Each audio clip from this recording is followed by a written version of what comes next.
ചെയ്ത് എന്നുള്ളത് we will try to discuss.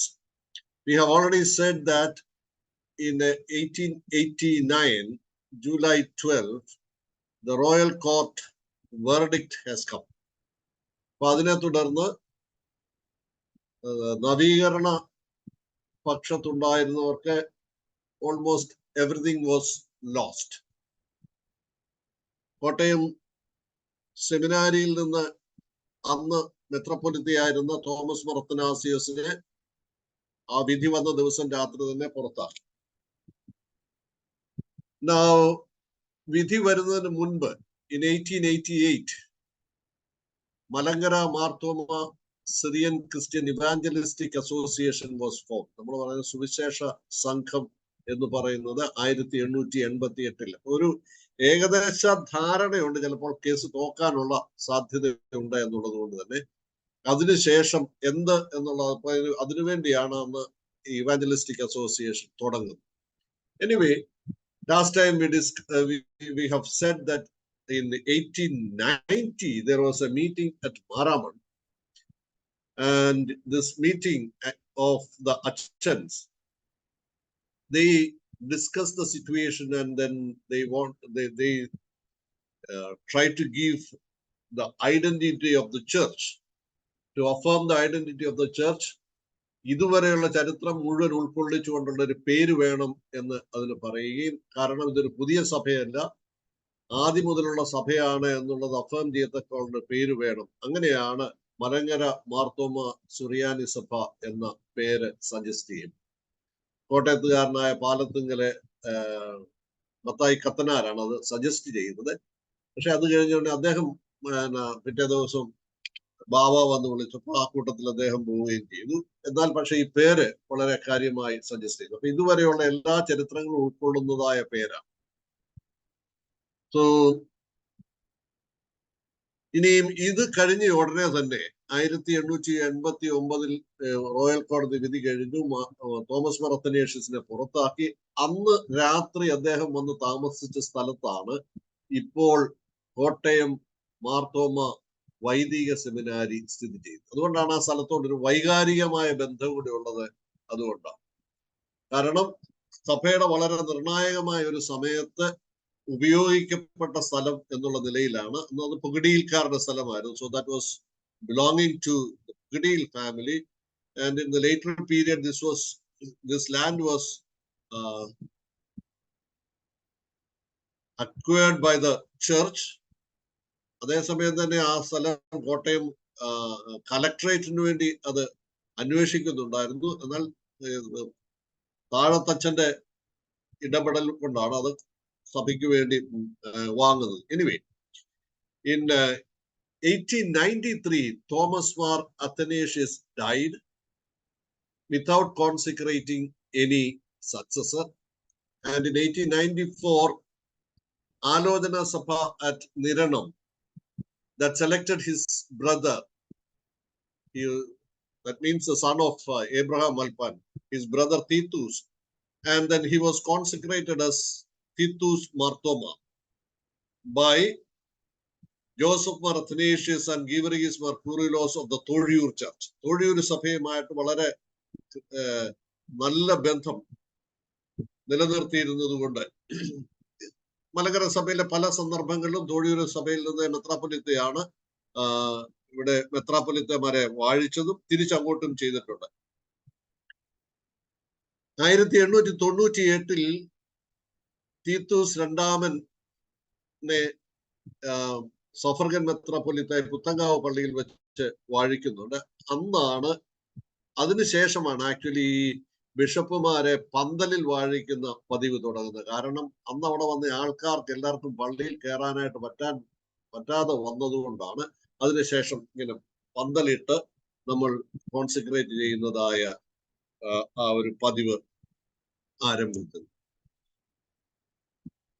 ഇനി പ്രശ്നം, ഈ റിഫർമേഷന്റെ റൂളിങ്ങും ഇതെല്ലാം കഴിഞ്ഞു കഴിഞ്ഞപ്പോഴും none of the Reformation leaders provided any document suggesting what all things has been done. എന്താണ് നവീകരണത്തിൽ ചെയ്തത് എന്നുള്ളതിന് മറ്റു ഡോക്യുമെന്റുകൾ ഒന്നും തന്നെ ഇല്ല. നമ്മൾ മുമ്പേ പറഞ്ഞ 24 പോയിന്റ് ഇതൊക്കെ അല്ലാതെ എന്തൊക്കെ ചെയ്തു ഒരു ഡോക്യുമെന്റും അവൈലബിൾ അല്ല. And royal court verdict actually it promoted discussion on what is the identity of the Marthoma Church.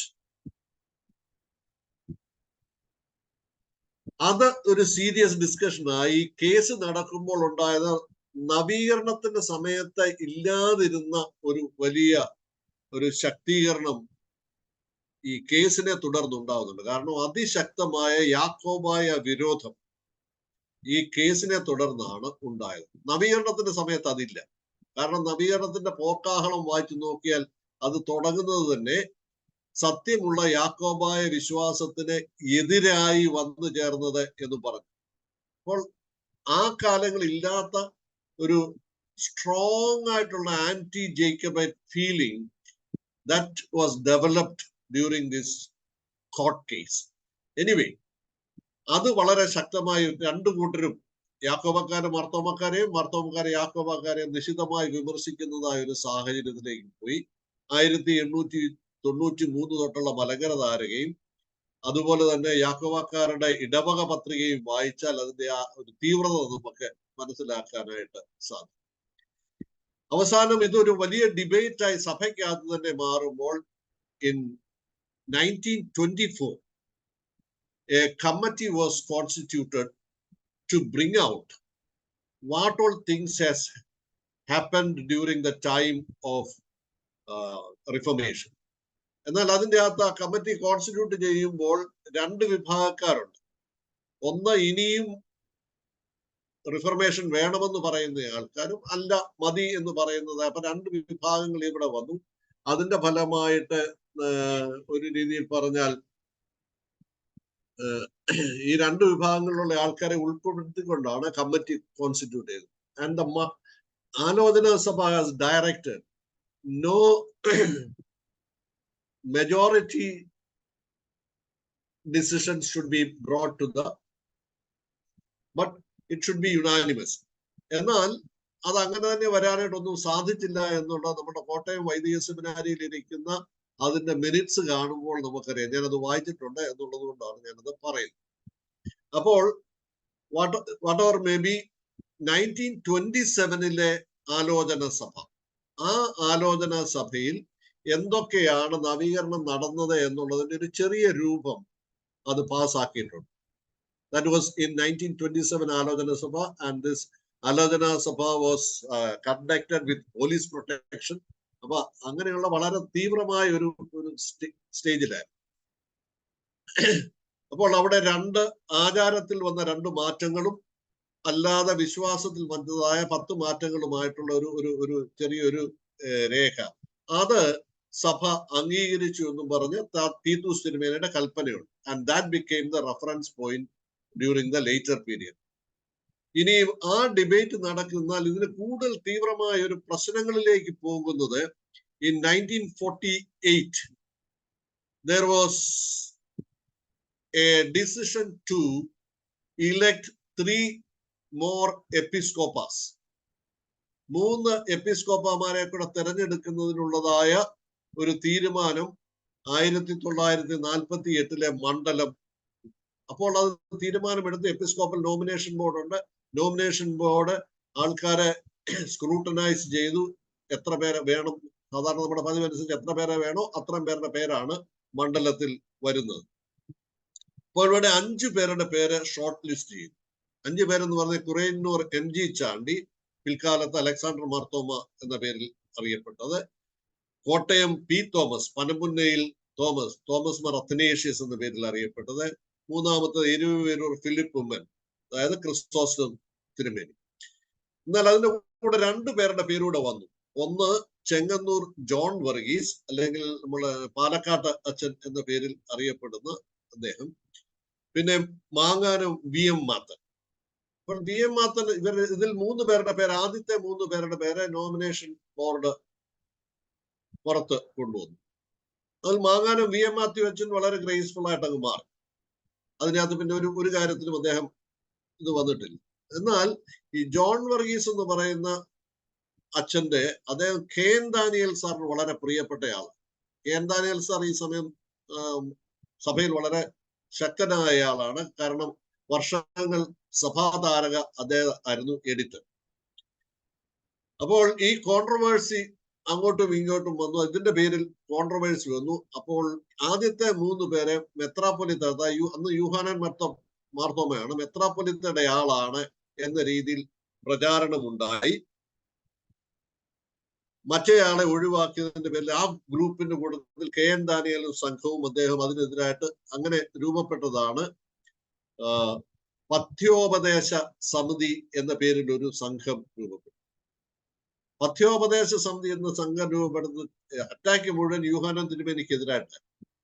അപ്പോൾ യൂഹാനൻ തിരുമേനി യാക്കോബായ സഭയിലേക്ക് പോവുകയാണ്. He's moving back to Jacobite church എന്നുള്ള പേരിലും അത് അദ്ദേഹത്തിന്റെ കാഴ്ചപ്പാടുകൾ സുവിശേഷ വിഹിതമല്ല എന്നുള്ള രീതിയിലുമുള്ള പ്രചാരണങ്ങൾ വളരെ ശക്തമായി, ലഘുലേഖകളും വളരെയധികം പ്രചാരണങ്ങളും സഭയിൽ ഉണ്ടായി.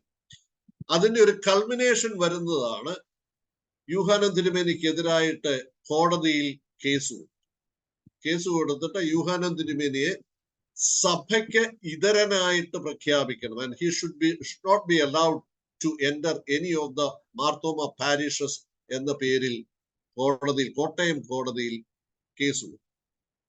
ആ കോടതി കൂടുന്നത് കോട്ടയത്തെ മാർത്തോമ സെമിനാരിയിൽ വെച്ച്, കോടതിയിൽ വെച്ചല്ല കോടതി കൂടിയത്, കോടതി മാർത്തോമ സെമിനാരിക്ക്. And that was unprecedented. ഒരുപക്ഷെ ഇനി ഒരിക്കലും അങ്ങനെ നടക്കുകയുമില്ല. So that was conducted at the Marthoma Vaidika seminary. അതുകൊണ്ടാണ് ആ സെമിനാരിയുടെ ഇപ്പോൾ നിങ്ങൾ ചെന്നാൽ ആ മുറി ഒരു ആർക്കൈവ്സ് റൂമായിട്ട് സെറ്റ് അപ്പാർട്ട് ചെയ്തിട്ടുണ്ട്. Now the questions raised here during the time of the court case was, what is the uniqueness of the Marthoma Syrian Church? സഭയുടെ ഒരു യുണീക്നെസ് എന്താണ്? 2, what is the foundation on which churches' faith and practices are based? സഭയുടെ വിശ്വാസവും ആചാരങ്ങളും ഒക്കെ എന്തിലാണ് base ചെയ്തത്? And what is the vision and understanding regarding holy Qurbana? Holy Qurbana, വിശുദ്ധ കുർബാനയെ കുറിച്ചുള്ള സഭയുടെ പഠിപ്പിക്കൽ എന്താണ്, കാഴ്ചപ്പാട്? 4ാമത്തെ ചോദ്യം, വാട്ട് വാസ് റിഫർമേഷൻ? എന്തായിരുന്നു റിഫർമേഷൻ? ഈ ചോദ്യങ്ങളാണ് കോടതിയിൽ വ്യവഹാരത്തിൽ വന്നത്. അപ്പോൾ പറഞ്ഞല്ലോ, ഇതാണ് കോട്ടയം സെമിനാരിയുടെ ഒരു പടമാണ്. അതിന്റെ ഒറിജിനൽ ബിൽഡിങ്ങിന്റെ പടമാണ്. അതിന്റെ ഈ മേളിൽ കാണിച്ചിരിക്കുന്ന ഈ സ്ഥലത്താണ് കോടതി കൂടിയത്. ആ കോട്ടയം കോടതി KN ദാനിയേലിന് എതിരായിട്ട് വിധിച്ചു. ആ സമയത്തുള്ള കാര്യങ്ങളൊക്കെ വളരെ പ്രധാനപ്പെട്ടതാണ്. ഒരുപക്ഷെ നമ്മളുടെയൊക്കെ ചിന്തയെ വളരെയധികം സ്വാധീനിക്കുന്നതായ പല കാര്യങ്ങളും അന്ന് നടന്നിട്ടുണ്ട്. അപ്പോൾ കോടതി KN ദാനിയേലിന് എതിരായിട്ട് വിധിച്ചു. അത് പിന്നെ മേളിലേക്ക് പോയി, അടുത്ത കോടതിയിൽ പോയി. Finally it came to the supreme court. Supreme കോർട്ടിൽ 5 അംഗ ബെഞ്ചാണ് ഈ കേസ് ഡിസ്കസ് ചെയ്തത്. എന്ന് പറഞ്ഞാൽ അത്രയും പ്രാധാന്യത്തോടു കൂടിയാണ് അതിനെ കണ്ടതും. അതൊരു രീതിയിൽ പറഞ്ഞാൽ ഇനി അതിന്റെ മേലോട്ട് ഇനിയും പോകാനായിട്ടും പറ്റില്ലാത്ത രീതിയിലുള്ള. And there also the court ruled against KN Daniel and affirmed the position of Yohanan Marthom. Now, ഈ കോടതിയുടെ വിധി പകർപ്പ് നമുക്ക് അവൈലബിൾ ആണ്. And that was published. കോടതി വ്യവഹാരവും അതിന്റെ വിധി പകർപ്പും. And the name of that book is faith on trial. Faith on trial, വിശ്വാസം വിചാരണയിൽ എന്ന് പറഞ്ഞത് മലയാളത്തിലും പരിഭാഷപ്പെടുത്തിയിട്ടുണ്ട്. അല്ലാതെ മലയാളവും ഇംഗ്ലീഷും കൂടെ കൂടി അതിന്റെ ഡോക്യുമെന്റ്സ് എല്ലാം കൂടെ കൂടിയാണ് ഈ ഫെയ്ത്ത് ഓൺ ട്രയൽ. അത് ഇപ്പോൾ ഫെയ്ത്ത് ഓൺ ട്രയൽ ഇപ്പോൾ അവൈലബിൾ അല്ല. പക്ഷെ അതിന്റെ മലയാളത്തിലുള്ള ട്രാൻസ്ലേഷൻ വിശ്വാസം വിചാരണയിൽ എന്നുള്ളത് ഇപ്പോൾ നമുക്ക് അവൈലബിൾ ആയിട്ട് ഉണ്ട്. ഇനി ആ കോടതി വിധി നമ്മൾ പരിശോധിച്ചാൽ അതിൻ്റെ അല്ലെങ്കിൽ ആ കോടതി ആർഗ്യുമെന്റ്സ് ഒക്കെ പരിശോധിച്ചാൽ then it gives us clarity to what is believed by the Marthoma Church and what is upheld by the Marthoma Church. ഒന്നാമത്തെ പൊസിഷൻ കേന്താനിയിലും സംഘവും പറഞ്ഞു മലങ്കരയിലെ നവീകരണം എന്ന് പറയുന്നത് that was a replica of the Western Reformation. And according to the Western Reformation understanding, the fundamental on which Reformation is carried out is Bible alone, faith alone, and grace alone, or sola scriptura, sola fide, and sola gratia. എന്നാൽ ഈ കോടതിയുടെ ഇതിൽ വ്യവഹാരങ്ങൾ മുഴുവൻ വായിച്ചു വരുമ്പോഴാണ് it becomes very clear that is not the basic foundation of Marthoma Reformation. It is more than that. The case also affirmed the foundation of the faith and practices. എന്ന് പറഞ്ഞാൽ വേദപുസ്തകത്തിൽ മാത്രമാണോ നമ്മളുടെ ഫെയ്ത്ത് നിൽക്കുന്നത്? So the centrality of the Bible is affirmed. വിശ്വാസ രൂപീകരണത്തിനും ആചാര രൂപീകരണത്തിനുമുള്ള centrality of the faith is affirmed and upheld by the church. But the church did not uphold the Protestant view of Bible alone. വേദപുസ്തകം മാത്രം എന്നുള്ളതായ മാത്രം എന്നുള്ള concept അവിടെ ഇല്ല. മറിച്ച് it upheld the tradition, Nicene faith, the authenticity and practices of the church, sacraments, priestly offices, Lent, Sunday celebrations, Dominical feast, ഇതെല്ലാം സഭയുടെ വിശ്വാസത്തിന്റെയും ആചാരങ്ങളുടെയും അടിസ്ഥാനമാണ് എന്ന് അർത്ഥശങ്കയ്ക്കിടയില്ലാതെ വണ്ണം കോടതിയിൽ അത് പറയുകയും കോടതി അത് അംഗീകരിക്കുകയും ചെയ്യുന്നു. 2, കുർബാനയുമായി ബന്ധപ്പെട്ട് വരുമ്പോൾ what is the theory? We do not subscribe transubstantiation theory. എന്ന് പറഞ്ഞാൽ റോമൻ കത്തോലിക്ക ഫെയ്ത്ത് അനുസരിച്ചുള്ള വസ്തുമാറ്റ സിദ്ധാന്തം നമ്മൾ അംഗീകരിക്കുന്നില്ല. അതുപോലെ തന്നെ we do not uphold റിസപ്ഷനിസം, അതായത് കൈക്കൊള്ളുന്നവന്റെ വിശ്വാസത്തിലാണ് ഇത് നിൽക്കുന്നത് എന്നുള്ളതായ തിയറിയും നമ്മൾ അംഗീകരിക്കുന്നില്ല.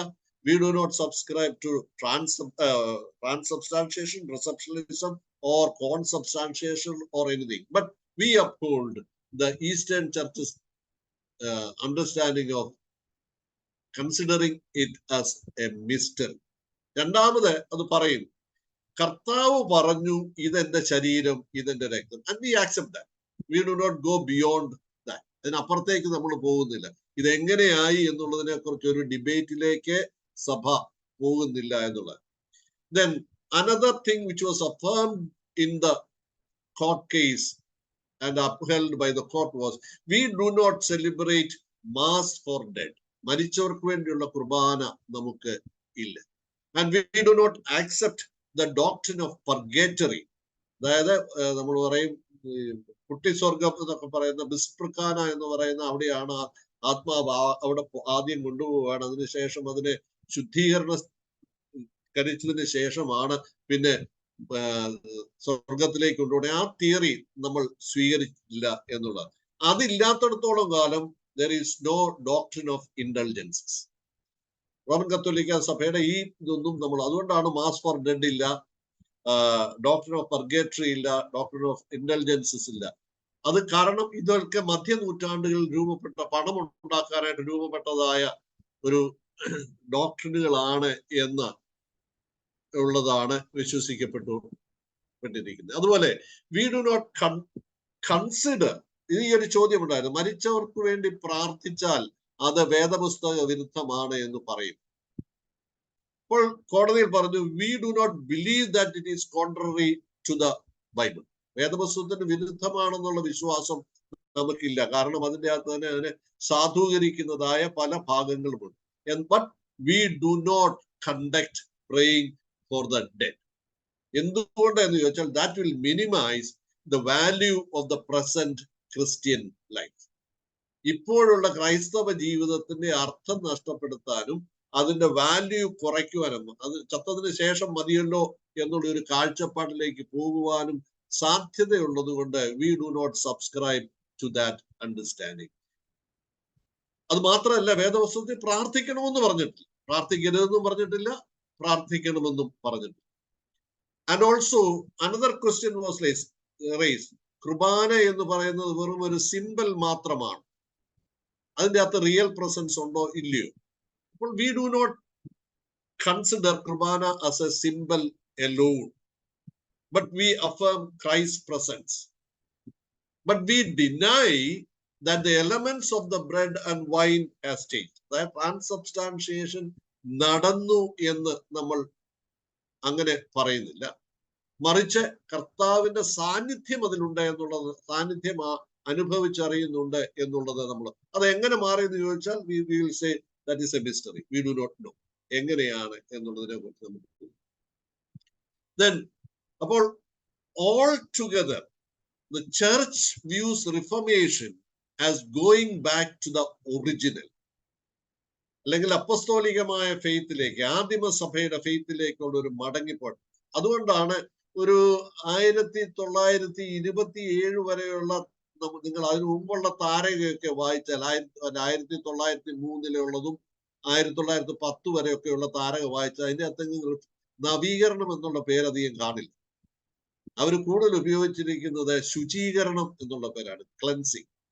അന്ന് എഴുതിയ നിങ്ങൾക്ക് ഏതെങ്കിലും സാധ്യത ഉണ്ടായിട്ടുണ്ട് ഈ പഴയ മലങ്കര സഭാധാരക വായിക്കാനുണ്ട്. അതിൻ്റെ അകത്ത് നവീകരണത്തെ കുറിച്ച് പറയുമ്പോൾ അവിടെ കൂടുതൽ ഉപയോഗിക്കുന്ന വാക്ക് ശുചീകരണം അല്ലെങ്കിൽ പൂർവീകരണം എന്നുള്ള വാക്കാണ്. ഇത് ഒരു ഇതായിട്ട് പറഞ്ഞു എന്നുള്ളത്. ഇനി ഇൻ 1961 ഈ കേസ് നടന്നുകൊണ്ടിരിക്കുകയാണ്. 65 അതിന്റെ ഒരു പൂർണ്ണതയിലേക്ക് വരുന്നത്. 10 വർഷത്തേക്ക് ആ കേസ് നടന്നു. അപ്പോൾ 1961 Saint Thomas Evangelical Church was form. 1961 അതുവരെ ഈ ഗ്രൂപ്പിനെ കൂടെ ഇതിന്റെ അകത്ത് അക്കോമഡേറ്റ് ചെയ്യാണ്ട് ഒത്തിരി നമ്മൾ എന്താ പറയുന്നത് കോംപ്രമൈസ് ഫോർമുലകൾ ഡിസ്കസ് ചെയ്തിട്ടുണ്ട്. അങ്ങനെ വന്നതാണ് ഈ തക്സായിക്കകത്ത് അങ്ങനെയും ഉപയോഗിക്കുക ഇങ്ങനെയും ഉപയോഗിക്കുക എന്നൊക്കെയുള്ള ഈ എപ്പിക്ലേസിന്റെ അകത്ത്. അതായത് ഈ അപ്പം വാഴ്ത്തുന്നതായ അപ്പവും വീഞ്ഞും വാഴ്ത്തുന്നതായ സമയത്ത് അവരെ കൂടെ ഉൾക്കൊള്ളിക്കാനുള്ള ഒരു ഫോർമുല ഒക്കെ വന്നത്. എന്നാൽ 1961 Saint Thomas Evangelical Church form ചെയ്യപ്പെട്ടതിന് ശേഷം and then John Varghese was selected as the bishop. അന്ന് കിട്ടാതെ പോയതായ ജോൺ വർഗീസിനെ ബിഷപ്പ് ആക്കിക്കൊണ്ട് 1961 Saint Thomas Evangelical Church was form.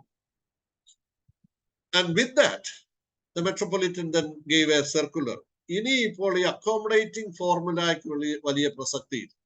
So stick on to what we believe. Now, anyway, the final stage, it comes to our consideration that the division into Marthoma Church and St. Thomas Evangelical Church, it shows that Marthoma Church did not accept the congregational style as proposed by K.N. Daniel and his friends. അപ്പോൾ അതുകൊണ്ട് തന്നെ ഇപ്പോഴും ചില കോണുകളിൽ നിന്നൊക്കെ നമ്മൾ ഇതാണ് നമ്മളുടെ ഫെയ്ത്ത് എന്ന് പറയുന്ന ആൾക്കാരുണ്ട്. കാരണം K.N. Daniel സാറിന്റെ ഇൻഫ്ലുവൻസിൽ ഉണ്ടായിരുന്ന ആൾക്കാർ ഇപ്പോഴും സഭയിലുണ്ട്. And also it shows that the Marthoma Church did not subscribe to Daniel's view of Reformation. റിഫർമേഷനെ കുറിച്ച് അദ്ദേഹം പറയുന്ന അദ്ദേഹത്തിന്റെ കൂട്ടുകാരും പറയുന്നതായ വ്യൂ അല്ല സഭ അപ്ഹോൾഡ് ചെയ്തിരിക്കുന്നത്. That is why after 1955 Marthoma Church changed its accommodating stand and affirmed its own identity. And now let me conclude. So the church now upholds. എന്താണ് നമ്മുടെ സഭയുടെ ഒരു അപ്ഹോൾഡ് ചെയ്യുന്നതായ കാഴ്ചപ്പാട്? ഒന്ന്, it upholds its Indian heritage and culture.